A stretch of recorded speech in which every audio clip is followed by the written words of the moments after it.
Ladies and gentlemen, welcome to the main event. Are you ready to pop your cork? In the left corner at 6'4", 242 pounds, with a record of 45-0, the undisputed. Hey, Michael. Hey, Will. Hey, how many bottles of wine have you had? Well, Will, it's not the wine. I'm just so excited about the podcast. Yeah, I am too. But this is not a boxing match. This is We Know Texas Vino. Salute. Salute.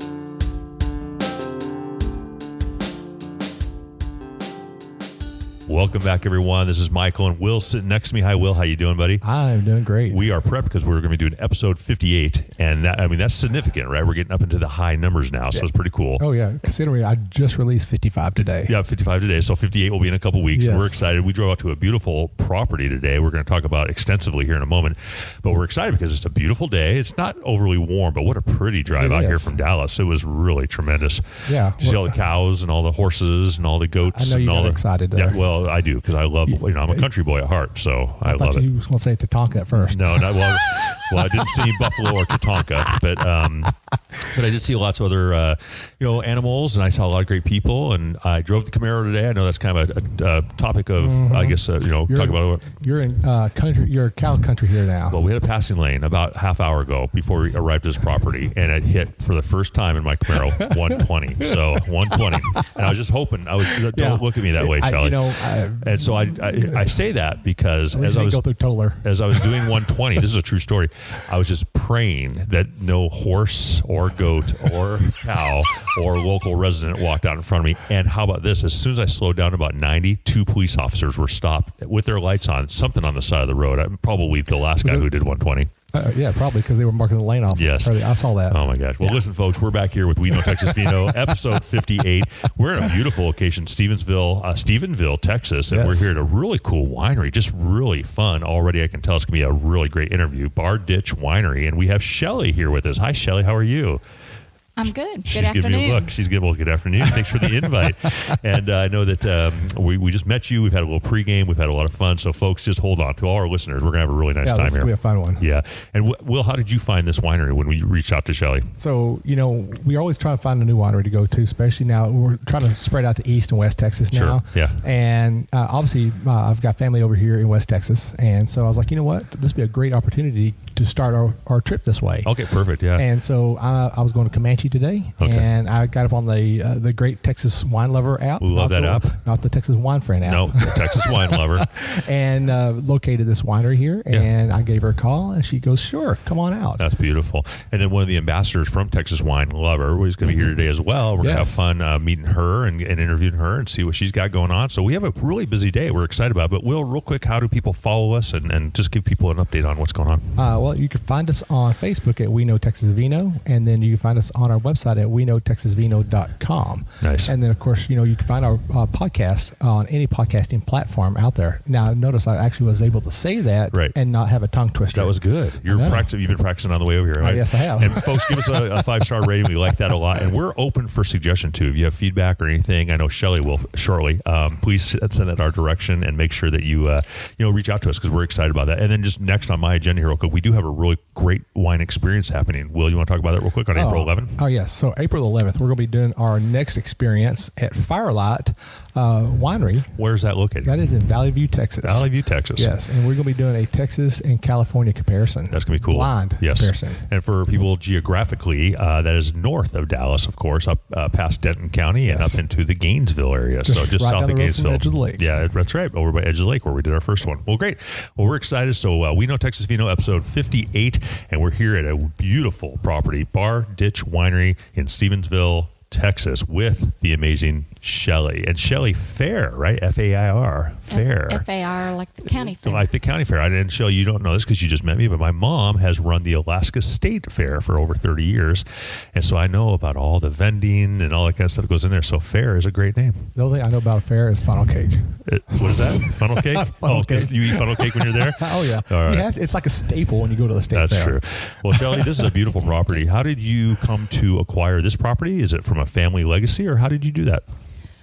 My husband was born and raised in Erath County, in what's considered the Highland community. So as the crow flies west, it's probably about maybe 6 miles from here. Nice. I'm from the Rio Grande Valley of Texas, a little town called San Juan. Mm-hmm. Oh, that's a beautiful area. it's beautiful, and it was fun to grow up there. I mean, we rode horses all over the place, bicycles all over the place. Yep. My grandparents were farmers on both sides. My dad was farming for both sides. So you can imagine how long that lasted. He besides farming, he was the one that fixed all the equipment. Right. Wow. So he found another direction to go, automobiles. And he had a parts distributorship. But there's something about being raised in a farming family that you just can't get past. I mean, like for 4-H for me, I didn't get to do lambs or pigs or anything.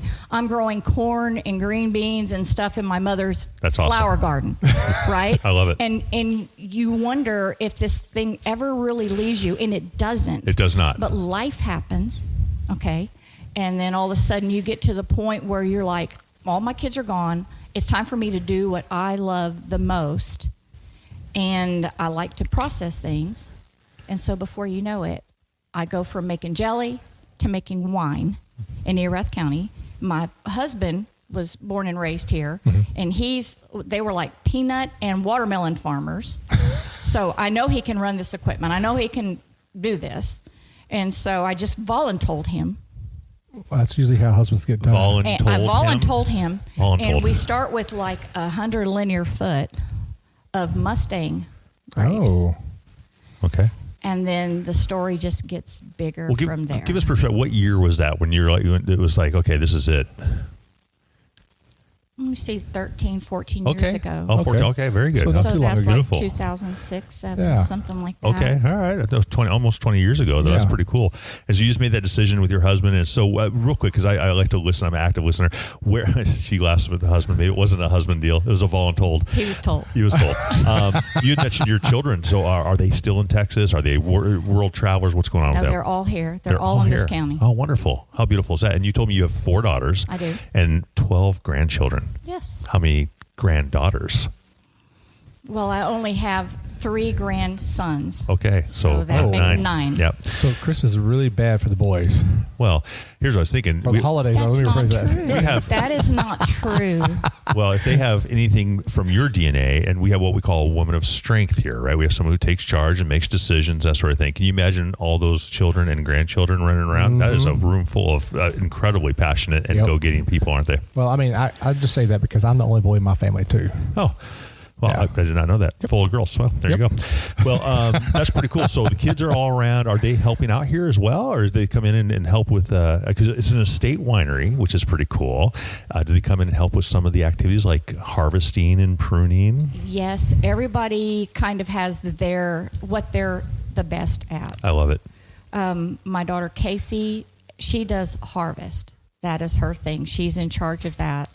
My daughter Misty does the pruning. Matter of fact, she's out finishing up pruning right now. Oh, that's how I'd love to meet her. Yeah, that'd be great. She's awesome. And my granddaughter Ava is out there with her. They're running the little white Toyota pickup truck, going up and down, picking up clippings, etc. How old is Ava? Ava is 13. And does she love being out there doing that? Because sometimes people, like I said, 4-H. And she makes cheerleader money out there. Beautiful. Okay? Oh, wow. Beautiful. There you go. Cheerleading costs money, and she goes out there and does the work. Earns it. She does. Yeah, Absolutely. Absolutely. Beautiful. That's awesome. The eldest daughter, like I said, she's general manager for Bull Lion. Yeah. She is the one that talked me into going ahead with the tasting room and the event center and moving forward, because before I was just kind of making it for fun that got out of control. That's usually how it happens. Yeah, a lot of wine owners or ownership, and then of course winemakers. That's what happens. They're just kind of in a garage, and then suddenly it's like, oh my goodness, what just happened? Yeah. And my youngest daughter, she drinks it.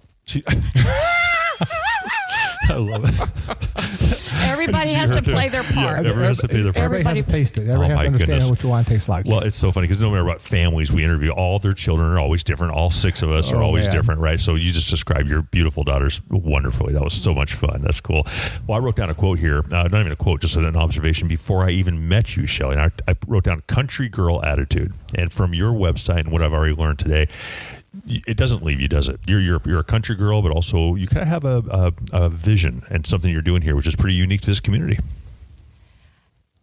It's just a way of life. Okay. It's some people will live in the city because they can make good money. And you live in the country, you have to find other ways to survive. Sometimes it's working away from the house, which my husband and I did a lot just to be able to do this. And then you get to the point where you're like, you know what?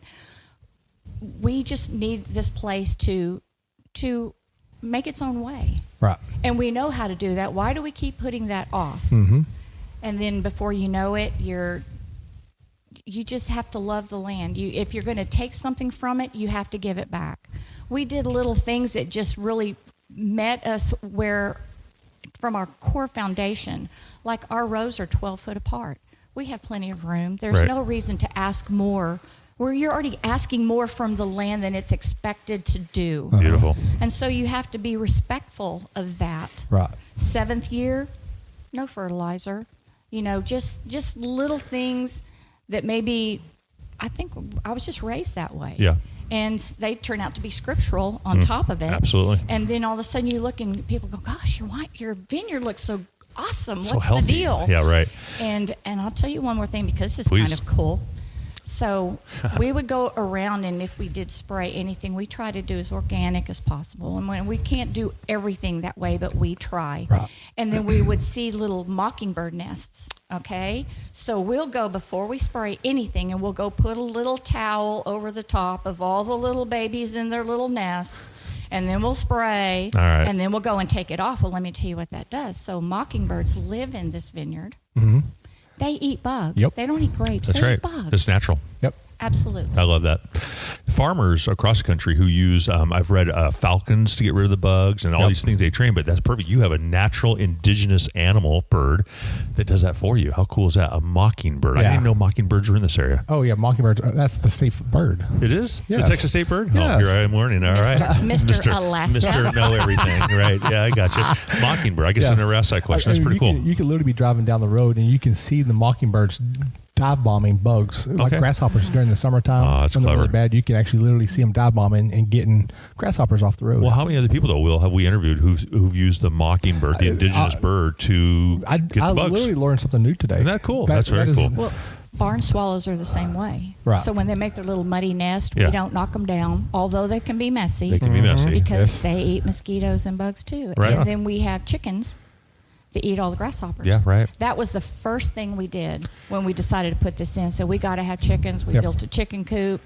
because if not, the grasshoppers would have just it made it impossible. Yeah, grasshoppers during the summertime, they're destructive around here. Yeah. I know that Kiefer saw Pierre out there out in East Texas.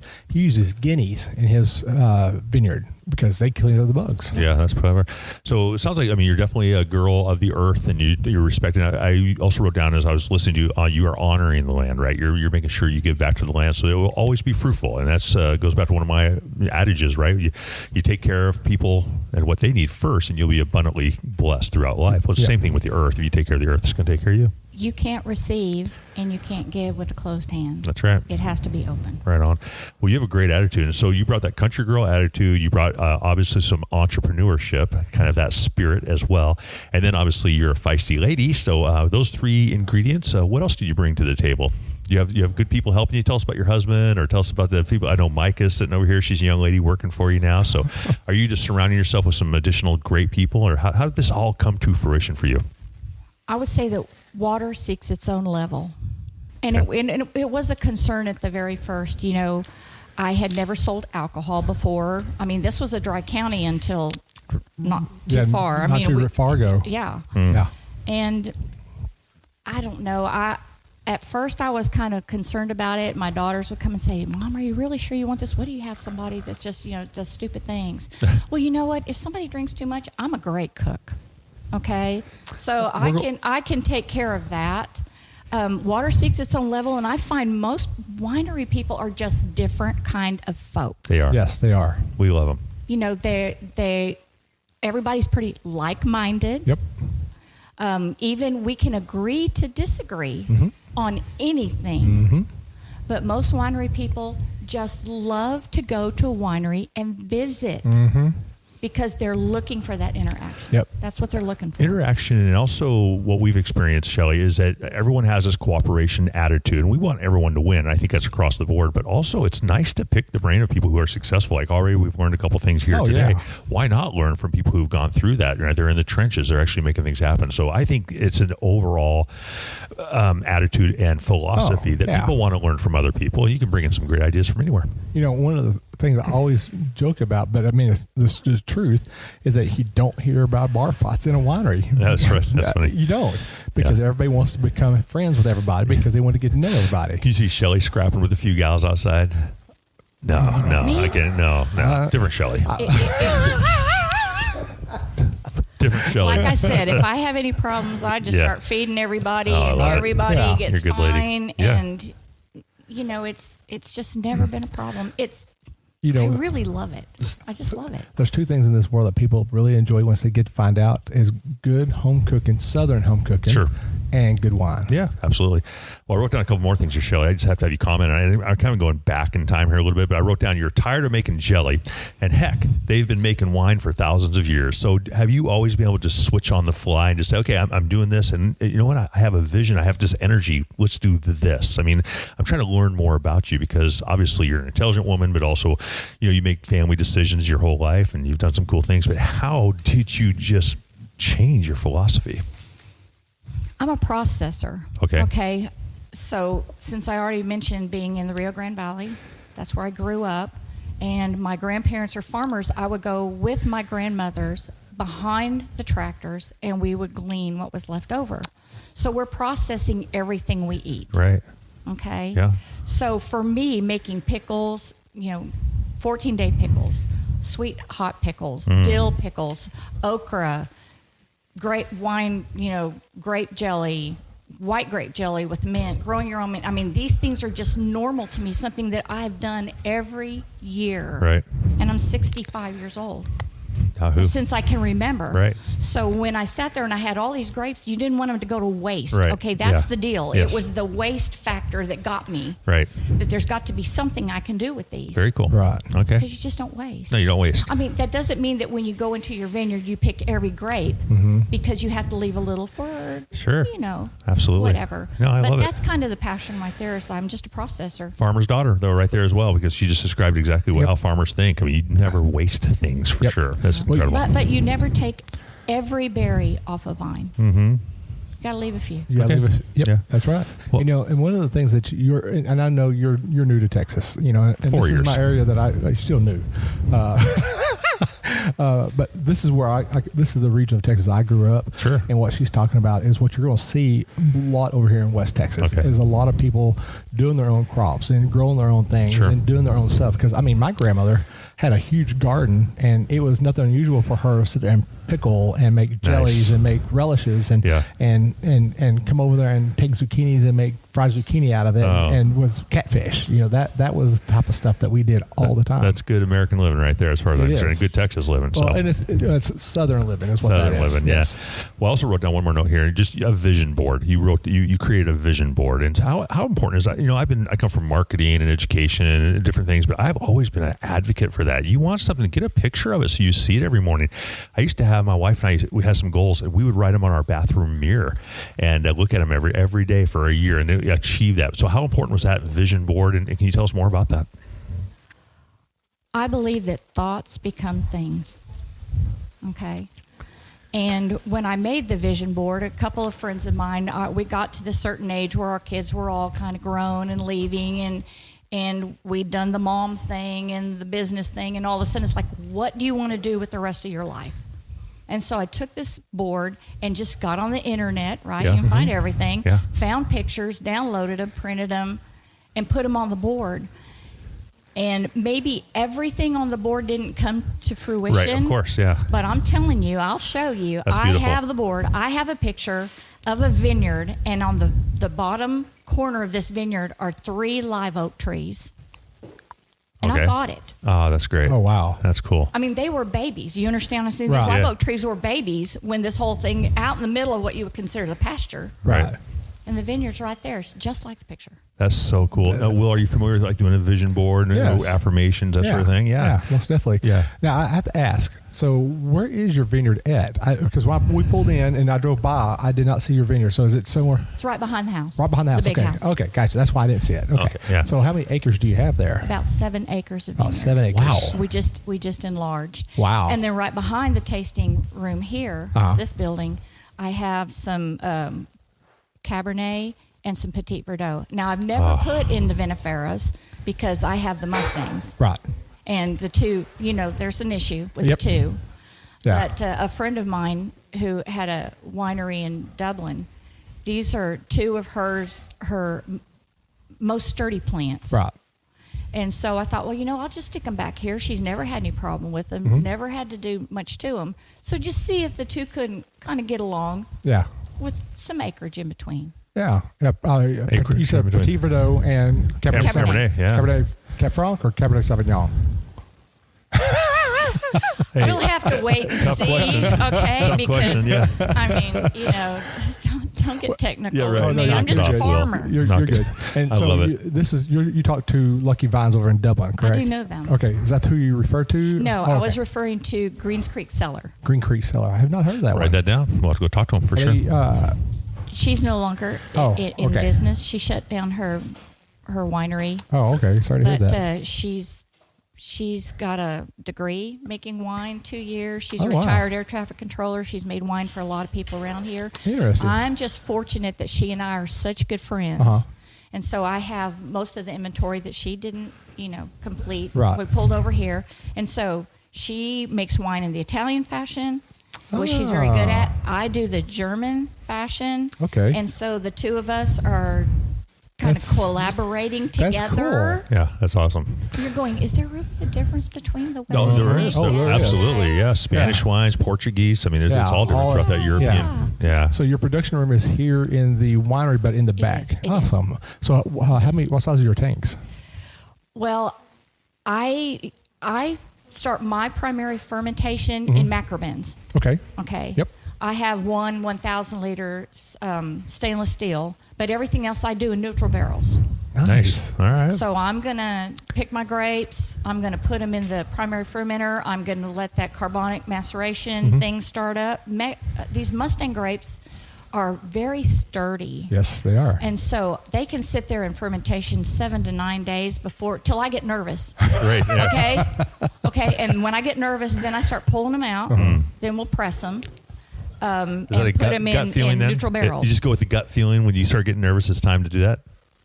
It's true. Yeah. But I had an elderly gentleman when I first started this. He was from Arkansas, and he came in, and he had been making wine for many years. And he kind of gave me just little bits of jewels, just a little at a time as I was really learning what to do. It's such things as, Shelly, you do know that wine loves wine. Right. So when you clean out your barrels, though everybody else might be putting chemicals in their barrels to clean them out, okay, you can do that, but did you know you can pour a couple of bottles of wine in there and season that with wine? Oh, yeah. What a clever. And it makes the wine happier, so it's not in shock. Wine loves wine. Yep. I love that you said that. That is so awesome. That's so cool, ain't it? Yes, it is. I love learning new things about that. It's so much fun. Awesome. So, how many cases of wine are you producing each year? Do you have a goal each year, and then do you have a vision of maybe the next 5 years what you're going to try to accomplish, or are you very, very pleased with what's happening right now? Well, at first, when you start and you get your license, all of a sudden you can't sell anything you've made in the past. You have to start completely over. Correct. Completely over. And if you're not pushing your grapes with certain processes to get to where they're actually ready to bottle, might take a year and a half for me, okay, for my grapes. And so it was every year I was just playing catch up, hoping that by the time I hit November that I wasn't out. And I hit some years when I was out. Oh, wow. I was out. Okay. And then it got to where now I'm kind of starting to get ahead, and then the Blancs came along and they started doing really well. This last year, I have 4 60-gallon barrels full of Mustang and full of Blanc just from last year. Wow. That I pulled off. And now I'm looking at what I have and I'm going, I'm not sure that I can serve all this. I might actually have to sell in bulk to other wineries and maybe sell some of my grapes. So it is going from, it's like the two types of fear. The fear of failure and the fear of success. Right. And they both have their challenges. They're both 100% legitimate. Yep. Both of them. But the idea is to go forward. Yeah. Maybe since I have such a great winemaker in the Italian fashion, I still know how to do the German way. Right. That maybe we can, help other people in their wine production. That's awesome. So you are 100% estate. Absolutely. I love 100% estate wines. It's one of the first things she posts on her website, actually, which is very cool. Well, let me back up here. Uh-oh. I am, but that doesn't mean that I'm not willing to buy some grapes from some other people that are, trying to get in the business too. Yeah. And might just want to grow them, but not want to make the wine. Right. I mean, I want to I want to play in the sandbox with everybody. Yeah. Very fun. Team player. Yeah. Yeah. Sure. Yeah, that's awesome. Well, you talk about this German, instinct. Are you a German lady? Do you have some German? Not. You're not. Okay. I'm not, but you have to understand this state of Texas, since you're obviously not from here. Hey, now. But we welcome you with Thank open you. arms. There's no doubt about that. Oh, you sure you did? Because I'm just kidding. But this state was founded, by at least half of it by Germans. Absolutely. Fredericksburg. And in the hill country, and my parents went from the valley, retired, and went up to the hill country. My sisters all lived in the hill country. And it is very German, and our roots are very German. My godparents were German. Okay. So it's just my recipe that I use on my grapes was German. Yeah, very good. Well, I typed in there. It's like, I have German in my background, of course. My wife always makes fun of me because I have funny pronunciations for certain words. You can totally tell the German. Like, say cookie. The word cookie. I'm always like, cookie. And she's like, you are so German. Yeah, he sounds very angry, doesn't he? Yeah. Well, I don't want to be. I want to be a happy German. Well, let's see if this would fit your bill. Okay. So say you're German, okay? And when Germans make wine, they get the grapes, they put them in. I talked about them sitting 7 to 9 days, right? Or 10 days sitting in the primary fermenter. You know what they're doing between? They're drinking beer. They're drinking beer. While the Italian people are over here pulling in the grapes, right, destemming them, crushing them, and getting the juice and doing everything they can so they can put their fabulous yeast in there. Yes. Okay? Yeah. That's the difference. Okay, We're drinking beer. I love it. They're working their tails off. Yeah. I really enjoy talking to you because you do break it down. It's very simple, isn't it? She knocked that one out of the park. Yeah, that was a home run. That was pretty classic. It. Yeah, I have a tear in my eye. I'm laughing so hard at that one. I'm Irish, so we don't make wine. Irish. Yeah. We just drink the beer. The beer, or you got some good moonshine going on or something. No like matter that. what color it is, right? Exactly. Yeah, green beer, we're in. Oh my gosh. Yellow, green, whatever. So give us some perspective here real quick, Shelly. So I'm sitting in a beautiful property, a place I absolutely adore. I could live here easily and may, in fact, move in shortly. But you need a boy in your life. I mean, come on, all these girls running around. Now, having said that, clearly this is a beautiful area, but when did this tasting room come into fruition? When did you build it? And then what are some of the obstacles you've run into kind of owning a tasting room? Because like you said, you've never really been in this industry before until now. This barn, the concrete was poured for this barn on September the 11th, 2001. No, it was not. Absolutely. We were knee deep in concrete and the Twin Towers were going down. Wow. My husband and I had become, from the insurance business, we became property adjusters instead of insurance salesmen. And we just went to make enough money to build a barn. Wow. And we poured the concrete, like I said, September the 11th. We moved in November after Thanksgiving. And we lived here while we built the big house. And life goes on. Sure. And then my husband got into the mitigation business after so many years of being in the adjusting world. And he ran his business from here. Okay. And so that kind of went on until I had all this grapes and I had this dream and this idea. And I told him to get all of his stuff and get it out of this barn because I had something else I wanted to do. Okay. So he put it in his trailers, which he was running anyways. Okay. You know, he's got his business trailers, put all of his equipment in there, cleared it out, not without much pain. Right. Because to get guys to give up anything can be very painful. That is true. And I know it's the two of you against me. Okay. I get this, but I'm just being really honest here. Okay. Yeah. And so when he finally gave it up, I got to just kind of move in things that I loved. Okay. We're going to talk about that a little bit. I'm looking around. It's like, I Spy around here, right? You know the game I Spy? Yes. I mean, it's just fantastic. It's so much fun. But I want to give him a big kudos. Sure. Because he's been voluntold and he's been very good at going through everything. And he did finally give up all the stuff. Yeah.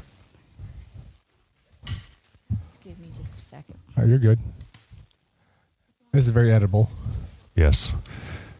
We'll just check. We'll just look at the customers and wave at them. Stare at the guy. Are they waving back? Is the question? No, not yet. They're not even looking at us. Okay, good. Probably a smart move. Lorenzo's over there taking notes. We labeled them, remember? Yeah, towards the window. Beautiful. Yes, your husband. You're good. Yep. So we know how to edit. Oh, we were talking about him. Yeah, your husband.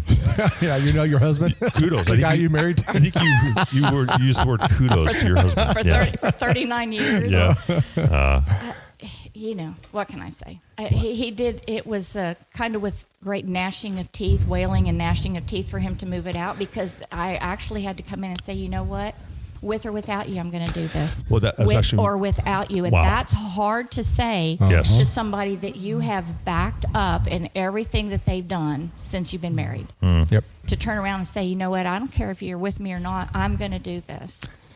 And well, do you think there's a remote chance, us males being the weaker of the thinkers, that there's a chance he just saw your vision and your passion? He's like, that's a good move. That's a really good move. Even though difficult moving out, but he totally backs me up. Like I'm telling you, I mean, you've got to have somebody to keep the tractor going, keeping the fogger going. Yep. I told you guys that I went through a period of time where I was super sick, and my vision was to put in some black Spanish, and all of a sudden, before I know it, he's got fence builders out there. We put a fence around all the vineyard. We put in 10 brand new rows. Did this without me. Wow. Okay. Oh, wow. Because I'm great. flat on my back. Sure. And all of a sudden he takes it from 4 acres, ups it to 7. Yeah, that's dedication. That's amazing. He That's saw teamwork. the vision. Yeah, that's teamwork. That's beautiful. You want that in a marriage, anyways, especially partners and partners in crime, right? You want to be able to rely on each other. Considering the work that it takes just to get a vineyard started. Well, I just think of 1 acre or 2 acres, let alone the 4 to 7. It's amazing. Wow. So let's talk about your wines real quick. I know you have a nice menu. I think Will's looking at it now. So tell us about what you're producing and how proud you are, and tell us what's going on. There's one I will make a comment on that I'm actually kind of shocked seeing it at this far west. Okay. Is Blanc de Bois. The Blanc du Bois. Well, I got a great story for that. Also, you're going to love this. We love stories. So, the Mustang genus and the vinifera don't really get along because of Pierce disease. Yep. Mm-hmm. And you and I believe talked about that a little on the phone. And so, Lucky Vines in Dublin, he had the Blanc du Bois grapes in his vineyard, and then his Syrah and yada yada, everything else that he had. So when he figured out this Blanc du Bois was carrying the same disease that he's trying to keep out, he knew my husband had taken his sister to the doctor, and he knew that I had the little Mustang vineyard, and he's like, they called me on the phone, and the story is, I've got these Blanc du Bois, they're a Mustang hybrid. Do you want them? Because I'd rather burn them than see them leave the county. Oh, wow. Okay. Okay. And I'm sitting there thinking, 10 on linear foot, maybe 300 foot. I'm thinking grapes. I'm trying to come up with this math right on the phone, right? And I'm like, maybe 300 or 400 plants, right? I could probably make 300 or 400 plants. And I hang up the phone and I stopped and I was like, what were you thinking? I have the vision board, right? Right. I had the vision board. Right there. Right. I called him right back up. I says, I'll take them all. Okay. Well, the thing is they had to be out by April 1st. Okay. And this was February. Ooh. Oh, yeah. You're a lot of work. Short on so time. the race was on. And we moved about 1,200 plants. 1,200 plants. That's an ordeal. That is an ordeal. That's a lot of work. I'm sweating thinking about it. Yeah, but that's a kudo to Dr. Jeff. Okay. For, just thinking past his investment. Sure. Right. just to keep them in the county. Yeah, that's pretty cool. But the reason why I say that is because Blanc de Bois is really, really great for East Texas because Pierce disease runs rampant out there because it's so wet, and the glassy sharpshooter is out there like they have little ghettos out there for the glassy sharpshooter. Well, I think it's the number one issue out there is the Pierce disease. Thing out there. And so when I saw that you had Blanc de Bois on here, and you said you're a state, for hearing that out here in West Texas, it's kind of like, wow. Well, it's really? So perfect for her though, right? She's kind of outside the box anyways, and a go-getter, and not afraid to charge the hill. So that's all beautiful to me. I love it. Well, and I know with the recent rains that we got, now you're fixing to start having to mess with the fungal stuff on your plants. So that's something you're going to have to watch after. When it comes to that, I really don't have a lot of problem. Really? And because I use sulfur.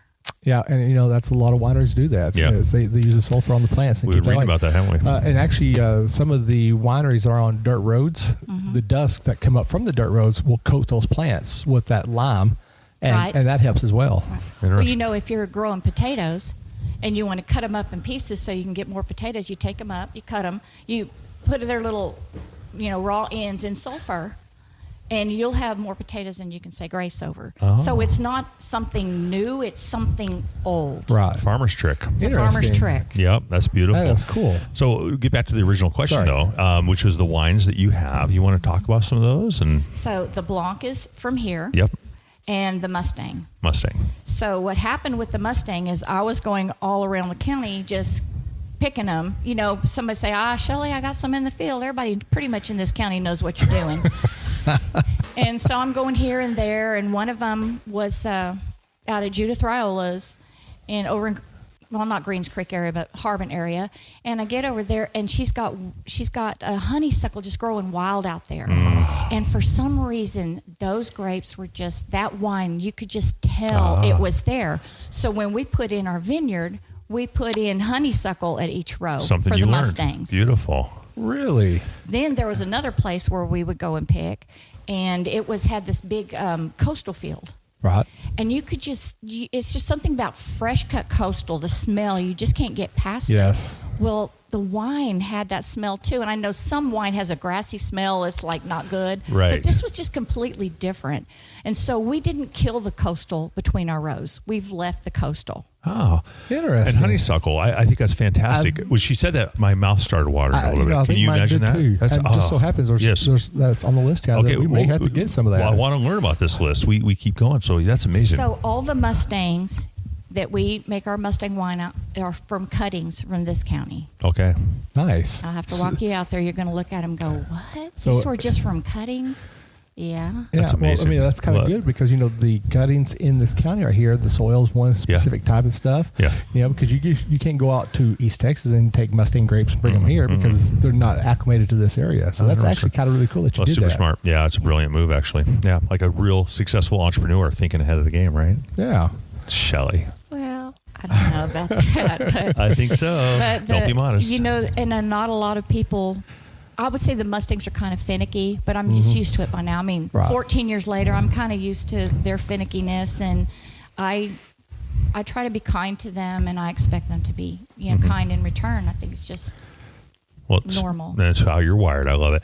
So let's finish up my original question. I want to know about the wines, Will. Why don't you read off these, and then maybe Shelly can comment on those. Well, so the two wines that I've made myself are the Blanc and the Mustang. I read that. Okay. And so then the other ones were made by Julie Williams at Greens Creek Cellars. So she moved her wines over here. I see. Okay. So that's why I have this fantastic list of wines, and the wines are fantastic on top of being on a fantastic list. And from a fantastic lady person who knows another fantastic lady, and we're a fantastic vineyard.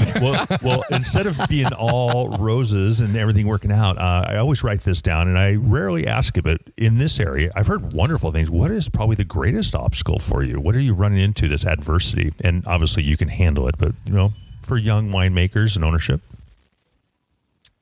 I think marketing is probably my biggest obstacle. Okay. Because it's these homemade wines. I still call them homemade. They're just, it's not like I have this big chemistry set that I can sit here and tell you everything that's going on. And so if I'm going to market it for a big store, they want to know, will I have this much? And will each season taste basically the same? Right. Well, if you're not saving and blending and altering, wine's going to be different, a little different every year because of,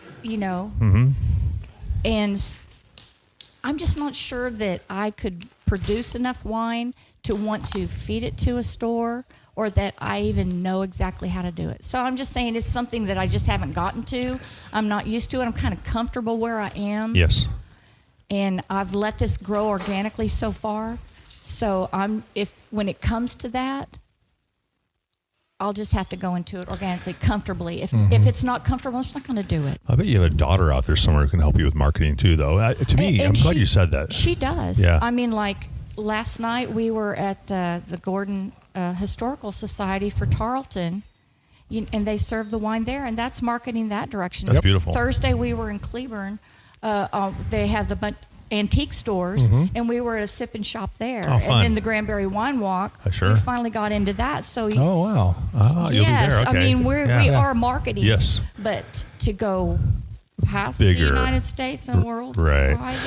Well, I think it's we've heard a lot of things from wine ownership, and marketing has not been up there very much, but it's so important if you want to get your name out there. And I come from marketing, so obviously that's kind of my my wheelhouse. But it is a tough thing. I mean, you have your websites and you have your, like you said, the wine walks and those sort of things. And I think right now where you are, from what I've learned so far, those are probably perfect. The Granberry wine experience is probably fantastic. There's a lot of big dogs down there. So. And that's what our podcast is all about. Yes, that's why we're here. Getting out the name to all the wineries, especially the smaller ones that that they don't have those big budgets for marketing and stuff like that. We love coming out here and like talking to y'all. We get to like to know your rich story because a lot of people don't get to hear that rich story. They come in and get a bottle of wine, they'll sit down and they'll mingle within their own selves, and they won't talk to the owners and the winemakers. And so this is what we do: is we get to talk to y'all, we get to hear your story, and then we get to share it with everybody else. And that way, when they do come in, they're like, "Oh, I heard you on We Know Texas Vino." Yeah, and I just like meeting extraordinary people, so I cannot wait for your husband to show up. Oh my God! No, actually, Shelly, I love you. Great. I just want Shelly to laugh. I can call him. I just want Shelly to laugh out loud one time on this podcast. So I have two more things I'd like to address. One is, if I could describe to our listeners where I'm sitting right now. We're in this beautiful little tasting room. It's extremely unique, in my opinion. I like almost a little kind of antique-y on this side over here. I've got some cool things, but I've got these instruments all on the wall. Shelly, can you comment? I mean, we've got guitars and we've got a fiddle, banjos, bass fiddle. Tell us what this is all about. Is this a theme? Not really. So since not I'm really? clearing my throat here. Yeah, I got you. So I came from a very musical family. Okay. My grandfather was a concert pianist. My grandmother sang opera. They had the only child. My mother went to Austin to college for a couple years in music, and then she was the song director at church. And then I have 3 older sisters, and when you come from a musical family, you're expected to be musical. Be better, huh? You better be. Yeah. And it's not that I couldn't sing. I mean, we were singing quartets since I was who knows how long. But when it came to playing the piano, my eldest sister's 10 years older than me. She's playing Rachmaninoff. I'm playing Mary Had a Little Lamb, and I'm just not feeling it. Right. Okay. Yeah. At all. Yeah. So panic sets in to the parental units. Okay. They start buying you different instruments to see which one is going to click for you. We did that with our family. Yeah. Right. Yeah, right. So I can tell you the stories. The banjo, my dad bought that for me. I was 16. It was my senior year in high school. The 12-string guitar, my dad gave me $150 to buy that. I was probably a junior in college when that came along. The guitar, I've been playing it since I was 13. The auto harp, I don't have one here, but I was playing that since I was about 6 That's a or beautiful 7. instrument. That's a cool instrument. Yeah, it doesn't take a lot of skill, but I could that's still play pretty it. cool. Yeah. And then the violin, the fiddle, I started playing that when I was 50. My mother was the only instrument that she didn't like. And I waited till she passed away to pick it up and start playing it, and I just kind of liked that. Yeah. And then the bass guitar, I ended up playing that because the bass player quit up at church, and they needed somebody to fill in, and I picked that sucker up and played it for Good about for you. 5.5 years. So. Wow. You know, it's funny is my family has very much musical background like hers. I mean, my grandfather played the banjo, the guitar, the fiddle, the bass fiddle. My grandmother did the same thing. My dad played the guitar and the banjo. What did I play? I played the saxophone.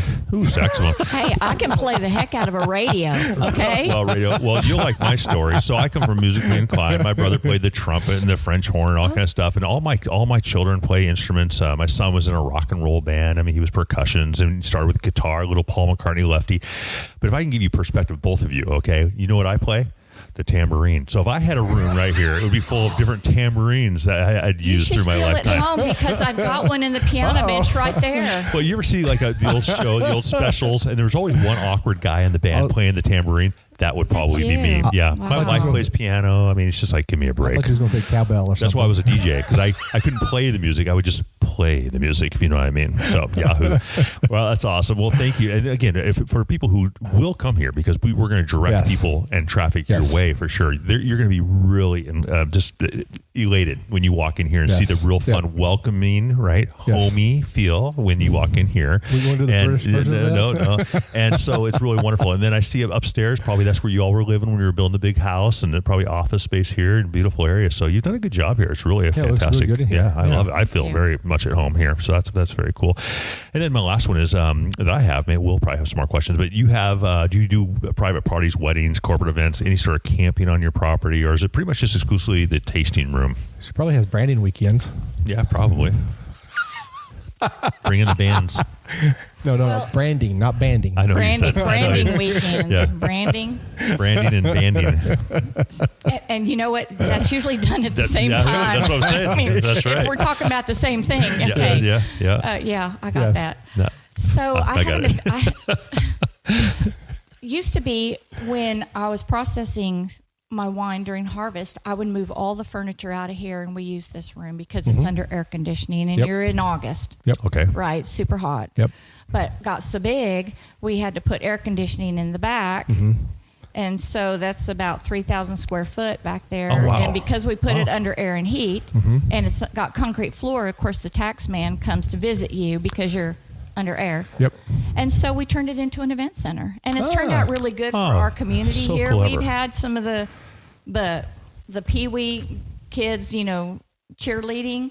It was a little hot outside when they were doing it, so they just, came over here to the Barditch Winery, practiced their cheerleading a couple times a week. And we've had birthdays and baptisms and, And is that available that you advertise that, and so people want to utilize it? Is there a fee for that? I mean, you have parking and everything. Yeah, get it all taken care of. We actually had our first we have the Sip and Shop in November. We've done that 4 years in a row. Nice. A daughter talked me into that one. It's fun. It's super fun. And then the Christian Women's Job Corps got to do their silent auction in our Sip and Shop this last November. Perfect. So anything to help our community. I mean, it's a small community. Right. Yeah. Really. And then we just had our first annual Valentine's supper, and we just did all of this elaborate, beautiful stuff. My son-in-law is the manager of Thompson's Meat, and so he cut ribeyes and came out here and cooked them, and it was so special. Everybody had such a great time. Sounds fun. There was a little 17-year-old girl from Granbury who plays the piano and sings, and she came and sang. So right on. she's like a little angel. A little angel. Yeah, that's pretty cool. See, this is the kind of stuff I really like. I do too. Yeah, it's beautiful. Well, Shelly, boy, this has been so much fun. So just speak from your heart real quick, and it's the speak from your heart moment on our podcast, right? But tell us what you would like the listeners to learn about you and your family, your endeavors, and of course, coming out to visit you here at this amazing property. I don't know if there's a whole lot to learn from it. Just be who you are. Be happy. Find something that you take joy in and expound on it. Love your friends and love your neighbors, and just always have an open hand. It's just easier to receive when your hand's open, and it's easier to give. Yeah. Would you agree, Shelly? And I know I meet people like this all over the world, and I try to stay in that core group of people who have that philosophy. But boy, just being good to people, treat people the way you want to be treated. I put an A+ on everyone's forehead. It's their responsibility to take that A+ off. If they do that, that's on them. But I'm going to treat people well. And it's pretty apparent to me, Shelly, and I'm sure this is indicative of your entire family and your staff, but just be good to the community, and it'll come back to abundantly bless you. Do you agree with that philosophy? I absolutely agree, and I'm living proof of it. That's good. Yeah, you have a good disposition. You're comfortable with who you are, and you are a go-getter. Awesome. Pretty cool. Yeah. Anything to finish up here, Will? Man, this girl's amazing. I take her home with us, right? Or are you going to adopt her too? I may very well adopt her. Well, yes. We've done so many episodes of this podcast now, and we've come across so many walks of life of different people of different stature, and different personalities and stuff. And it's always refreshing to hear like Shelly's story, because, I love it. We all are in this business for one reason or another, whether it's passion for the wine or for the money or for both or just whatever. But just to come over here and hear the story from West Texas, where I grew up, and this is what I grew up with. Yes, yeah. And it's just, it makes me miss kind of home a little bit. Yeah. Well, it brings me to kind of a touching feeling as well. And that is just that there's so many great people in this world. It's so much fun in this wine community, the amazing human beings that I've met. But it's really cool to know that there's really great people in this world, especially in this beautiful country of ours with great opportunity. And you've capitalized on that. And I'm proud of you for that. I'm really proud. Definitely. Yeah. Well, good. Well, Shelly, you're a blessing. And just thanks for hanging with us for a minute. We're going to wrap this up real quick. But I just am really impressed with what you have going on here, girl. And you didn't bite. You didn't scratch. You didn't kick. You haven't wrestled. You haven't done anything like that yet. So I'm also proud of her for that. For not, I figured under the table would be a quick little kick with that with the husband joke. The way she was talking at the very beginning, she was going to wrestle with us. Oh my gosh, she's awesome. But for our listeners, she's about 5'0". She's just a tiny little thing. So, but spirited. She's got that far community. There's the kick. So anyway, let's just talk real quick about our partnerships real quick. We have, of course, our Texas Wine Club down in Fredericksburg. We have an amazing Texas Wine Lover app. We have a special person in the house today who's going to represent that as an ambassador. We're really proud of those folks, and we are honored to be partners with them. Flywithwine.com, our newest sponsor, solving wine shipping problems and dilemmas. And of course, our newest friend, we need to talk about this man, Andy Gonzalez with the Wino Guy. He is amazing. He's going to be teaming up with us for an amazing experience here on April 11th. So folks, come on up to north of Dallas in Denton County and come check that out. It'll be fun. But he's a wine enthusiast, guided wine events, blind tastings, very intelligent when it comes to wines. I think he told us he's had over 2,000 or is it 3,000 different tastes of wine in the last few years. Something like that. Yeah. He worked for the Cowboys and a bunch of stuff. He had opportunities for that. But that's cool. Well, awesome. Well, we're here at Bar Ditch Winery in beautiful Stephenville, Texas. Isn't that awesome? You missed one sponsor too. Who'd I miss? Twigga. Well, Twigga is amazing, and they're amazing. I thought you were going to talk about that. That's right. Well, so we just had the Twigga experience, right? The Texas Wine Grape Grower Association, and they were really good to us, and absolutely we should reciprocate for sure. Yes. Okay. They're wonderful. So takeaway there, Mr. Will. We do takeaways at the end of the episode. What have you learned today, and what would you like to share? I really love your quote that to be able to receive is an open hand. And how'd you say that again? He just paraphrased. No, if your hand's not open, you can't receive and you can't give. That's right. Yeah. I love that. With a closed hand. Yeah. Because you can't reach out and ask for help. That's right. Closed hand. And another proverb, Will, I want you to really follow is we have 2 eyes or 2 ears and 1 mouth. And so you should probably be listening more to her quotes. Do what? Nothing. I'm just making that. Or you could say that a closed mouth never gets fed. That is also true. Yes. Okay. Well, my takeaway is just a continued appreciation and gratefulness for the wine community. Shelly, you're an excellent representation of that. Yes. And I'm so excited for this community, which I don't know very well. I have been down here a couple times exploring the dinosaur parks down in this area, and of course we have friends in Granbury. But really great. I'm just kind of excited for your future as you can continue to connect with the community and beyond and do great things. So my takeaway is go Shelly and family. I'm really proud of you guys. So, and then quotes of the week. I've got a couple of them here, and so this should be a lot of fun. And I did easy ones for you, Will. I've been noticed the trend lately. I'm keeping it a little more simple for you. I have been busy lately, so my mind hasn't been where it needs to be. Yeah, that's true. Well, here's the first one. I just read this one the other day. My to-do list for tonight: buy wine, pour wine, drink wine. How's that for a to-do list? That's going to be our to-do list tonight. Simple to-do list. Second one from Anonymous. Life is too short to drink bad wine. And then the last one, WInery. Definition: a state of anger over a lack of wine causing irritability. So, WInery, okay? Anyway, we've had fun here today. I like laughter. I like people. I love it. And we want to give a shout out to Micah over there. Micah, give you a smile. That a girl. She's one of the amazing hostesses. And so, anyway, for We Know Texas Vino, we're in Bar Ditch Winery in Stephenville, Texas. This is Michael. This is Will. Cheers. Cheers.